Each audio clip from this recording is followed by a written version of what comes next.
Prismatic Evolutions has officially been out for over a week now, and while usual sets see a drop in prices after the first week, the drops we are seeing for this set are not as large. In this video, we'll take a look at how the prices are doing 1 week out from release, and what I think will happen as more product eventually does get into the hands of collectors. My name is Collections, I'm Sean, and I collect things, and this is my channel where I talk about the Pokemon card hobby, give advice, and open packs. If this is the first video you're seeing from me, thanks for clicking on the video, and I hope you stick around, and if you are a returning viewer, I really appreciate the support. So if content that helps you collect is what you enjoy, I hope you stick around and give the channel a subscription. So without further ado, let's get into it. The first thing I wanted to point out before we even look at prices is to go back to that announcement that the Pokemon card company made a couple weeks ago, even before the release, because they knew it was going to go crazy. Just remember that they are going to be printing this set a lot. They've done it before with Vivid Voltage, plenty of sets before too. I think Celebrations was pretty heavily printed if we ignore the UPCs. But yeah, I wouldn't worry too much about getting product within the next coming months. If we're all the way to like the end of the year and we haven't seen like a big shift, that's when I'd worry. But for now, I expect them to be printing a lot, and I don't see any problems in the foreseeable future. And I think that really did impact the prices of like sealed stuff too. We'll take a look at the singles, like I mentioned in the video, in a bit. But you can even look at the ETBs. The announcement after the announcement, the prices started tanking, and after release, when people were buying a bunch, you see an even bigger tank. So I expect the prices just keep climbing down as more product gets released. So if you have yet to open anything or have only been able to get a couple things for MSRP, I would say wait it out if possible. That's what I'm doing. I'm not buying anything above MSRP if I can get away with it. And so far, it's been fine. But yeah, the reason I wanted to point out the prices of these singles, though, is because they are doing some really weird stuff. Usually, let me go to the near mint printing. What we see after a release is most cards take a small, usually not a small dip actually, a quite significant dip, which is what we did see with this Umbreon. You see this big dip before it started climbing back up. And that's like, usually we don't see stuff like that. So the card I wanted to point out was the Terapagos.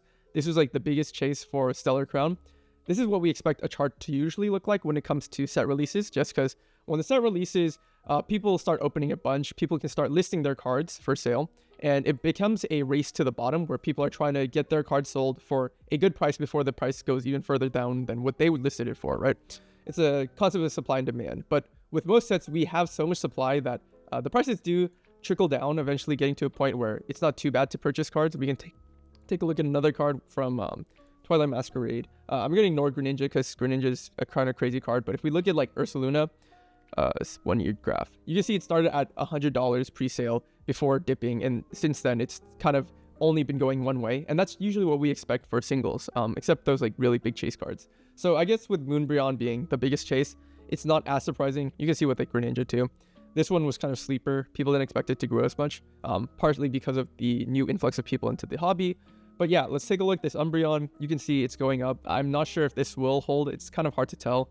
The Moonbreon from Evolving Skies is doing around this price too. So people are probably pricing it around that area. And the hit rates are a little bit comparable if we're talking about the hit rate of getting this Umbreon exactly or the Moonbreon from what I remember. But yeah, it's interesting to see just because A, I think we don't have enough people ripping packs for the price to go down significantly. And B, for this card specifically, I'm not sure if people will be willing to list it for lower, just because they know how much the Moonbreon could sell for. The next card, the biggest card in the set, is the Sylveon. You can see it's also doing this little like dip, but a thing to know with this card is that there's not many listings. 29 listings. I think last sold was around the 500 mark.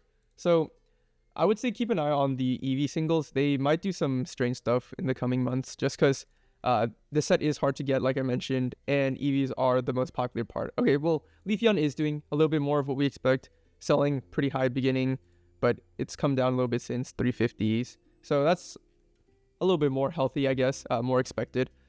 This one, this Blood Moon Ursaluna, this is kind of what we expect from a card.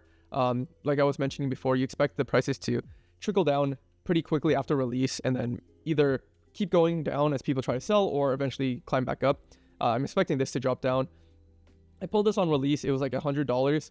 I tried to sell it for $100. It didn't go through because the prices were dropping. So eventually I settled for, I think, $80 on this card a couple days ago. So that's like around market, a little bit higher than what people are listing it for now. So as you can see, when it comes to most singles, it's a race to the bottom. But for those like special cards, it's not like that, right? Because the biggest chases usually do go up. But I think the point I'm trying to make is that these prices themselves are super high.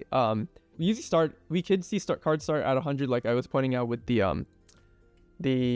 Blood Moon Ursaluna from Twilight Masquerade. But even for like non-EV cards, this set is having like crazy prices. Like in a regular set, I don't expect this Palafin to do this crazy, just because it's a new Pokemon, and even though it's a hard hit, it shouldn't be this price in my opinion, because it's a 1 in 50 about to get an SIR. There's so many SIRs. Most of them shouldn't be holding this high of a price. Same with like this Iron Hands. Like I really like these arts, but I know most people aren't as big fans of like the ancient or future Pokemon as I am. Ogerpons too. Ogerpons aren't really that popular for some reason. And I honestly do think the Twilight Masquerade arts are a little better. So I'm trying to wait it out. I'm trying to get to these cards too. Once you get around $20 or maybe a little bit less, I think I might be interested in picking these up. But yeah, I just wanted to point that out. You can look at this card too, right? $40 for the Iron Crown. There is another Iron Crown in Temporal Forces. Let's just find it quickly. This one? Nope. But same, okay. This card was the biggest chase for Temporal Forces when it came out. Let's go to near mint. I don't know why it's defaulting to Light Blade. I'm not sure if the chart goes back far enough. No, it does. Okay, yeah, as you can see, when it released at 55 and then climbed to 95. So this is one of those cards where when the set releases, it goes up because it's a nice looking card and it's also fringe playable. People were thinking about Future Box as a playable deck. But since then, it's only kind of gone one way, except for this spike here where I think more people are coming in because of the whole pocket resurgence and everything. But this is kind of what we expect. So yeah, there's that card. And the last one I point out is Pecharunt, because Pecharunt, I'm surprised it's like doing this well. I think it literally is just like hit rates and how hard it is for people to pick up product being the bigger driving factor. Because Pecharunt, I would not say is a popular Pokemon. It doesn't have like the hype of being a fan favorite, right? Even though I think Pecharunt's kind of cute. I played the DLC. I like the design. You can see the Pecharunt from Twilight Masquerade. I do think that the new Pecharunt art is better, so maybe that's partly why. But yeah, I would say this is probably like the price I would expect the Pecharunt to end up at, if not lower, just because there's so many. The hit rate of the SIRs in Prismatic Evolution is like better than most sets. Okay, so that's with the special illustration rares. The other cards I wanted to point out, if I can go back to the page here, is the Master Balls, because the Master Balls are also an interesting part of this set. Hitting any specific Master Ball isn't as hard as hitting a specific SIR, but it is pretty close from the numbers I was seeing. So the Master Balls I want to point out, obviously it's Umbreon. This is the biggest one. If you get this Umbreon, I would say sell it now. If you can grade it quickly, grade it and then sell it now, because I don't think these prices are going to hold. Like I mentioned, as soon as more people get product and people are seeing the prices and wanting to sell, they're going to drive the prices down. It's just a matter of like supply and demand at that point. You can see last sold, yeah, 350. Okay, so that's like kind of stable. It did start at like 600, which is crazy that people were buying it for that price, but since then it's like kind of stabled off. Sylveon is the next biggest one. We're gonna go with near mint because that's like most copies you'd want to buy, right? It's 150, 136, but now people are selling for even lower. So this is like what we expected. 75 for the Espeon. Go to near mint. 100. Starts at 110, so that's like pretty normal. I think the Master Balls are more normal because even though they are nice and they're hard to hit, I don't think people are as driven by them, if that makes sense. Like you need them if you want the whole Master set, but other than that, they're still like the base art. The Pokeball have like pretty much the same exact foiling. So what I'm doing is I'm trying to get the Pokeballs first, and if the Master Ball prices do come down significantly, I might think about picking up some of them. Yeah, but for now, the Pokeball they serve in like filling that part of my binder, which I do want to show off eventually too. You can see Suicune is the next biggest one. Suicune just because it's a legendary, and I think people like Suicune. But yeah, so there's those cards too that we should look at. And the last category of cards I want to point out are the gold cards. These ones are interesting. Pikachu is the one holding the most value. It's pretty similar to the Surging Sparks Pikachu, if I can pull that up. Surging Pikachu EX. This might be hard to find. Oh, no, there he is. Yeah, so the prices are like relatively the same. If we take a look at these two. The foiling on this one is pretty interesting. I do like the Prismatic Evolutions foiling, so I'm curious to see how the prices will land. But just like I mentioned before, it's kind of hard to tell with the gold cards, especially because gold cards are usually not as in demand. Like if you look at the Teal Mask Ogrepon or the Terrapagos, this is kind of what you expect from gold cards. They quickly drop to like 20 or below. The Pikachu is kind of like the first one in a really long time which broke that, other than like items, because they're playable. In terms of the Pokemon themselves, I don't think many of the gold cards have really retained their prices as much as the Pikachus have. We can look at another special set that did do gold cards, which is the, where is it? Paldean Fates. The gold cards are pretty cheap, to be honest. And they have a very similar foiling. There's like the raised foil. Let's see if I can find one. Yeah, Miraidon, you can see, is only $9. Chien-Pao, Koraidon. And Chien-Pao's even playable. So, well, fringe playable, I guess, with Chien-Pao, Excalibur. Tinglu, Bo-Chen, Chi-Yu. You can see they're all like pretty cheap. And while the new gold texturing, I think, is better in this set, I think it still ends up with the same like scenario where people aren't chasing these cards because they're just the full art versions of a card, but in like a gold foiling. But if you get these cards in person, I'd say take a look because these do look pretty cool. If they do dip under 10, I think I'll pick up just like all of them just to put in my binder and leave it there. Because yeah, master set collector. Well, I don't have a master set collector, but I'll try to collect one card of each thing if I can get them for an affordable price, of course. But yeah, that's the gold cards. They are doing some regular stuff that we expect, other than Pikachu. But Pikachu is Pikachu, and I think the hype there will never change. If you get it, you're not going to want to sell for less than 100 if you see that the Pikachu EX from Surging Sparks is doing a pretty similar price.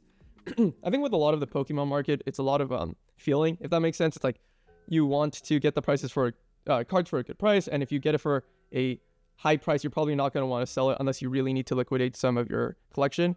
So I don't really expect the prices to change all too much in that aspect for like the really big chases, but for the cards that aren't the hugest chases, the ones that people are willing to sell off to try and recoup some of their costs or to trade up for other things, I think those will see a sharp, hopefully, decline in prices, which will hopefully make it more affordable. But again, that all hinges on how much the Pokemon company is ready to print, how much they have printed, and how much supply they're going to be releasing. But yeah, like I mentioned from the beginning, I wouldn't worry too much. Pokemon company is planning to release a lot of product over this year. They still have the collection, where is it? The mini tins, which are releasing in February. These prices should hopefully drop. And the surprise box on top of the ultra premium collection, and also a figure collection, which is going to have an Eevee and Espeon, Eevee and Umbreon, which is going to be kind of crazy. I'm excited to see what that is because they haven't shown any of the promos. But if you took a look at your ETB like booklet, if you've been able to get an ETB, on the back it shows that that's one of the products coming, so that'll be really exciting. Oh, and also the booster bundles.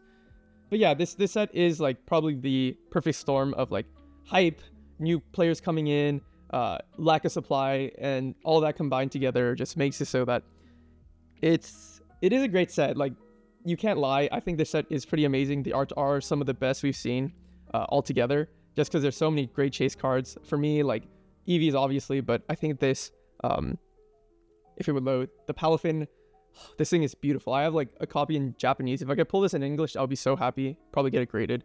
I think the artist is the artist for Fist of the North Star, which makes it just a super sick card. But yeah, the art's like sublime. But I think that the combination, yeah, like I mentioned before, hype and everything, it makes it just so that prices are gonna they're gonna do what they've been doing, right? Just because basic supply and demand. But hopefully Pokemon can print more, and then we can all be happy and get some cards for a decent price. But yeah, that's all I wanted to ramble about in today's video. What do you guys think? Do you guys think that Pokemon will be able to print enough? Have you guys been able to get any product? And if so, any good hits? I mean, what I wish for is that everyone can get the cards for a good price. But that's, yeah, honestly, it does hinge on Pokemon Company printing enough, and enough to the point where scalpers can't effectively scalp and they give up. And that allows collectors and players like us to really pick up cards and just have a great time. So yeah, let me know what you guys think. Hopefully you guys are having a decent time with Prismatic Evolutions, and if not, I hope it gets better for you guys. But yeah, that's it. I'll see you guys next time. Thanks for watching.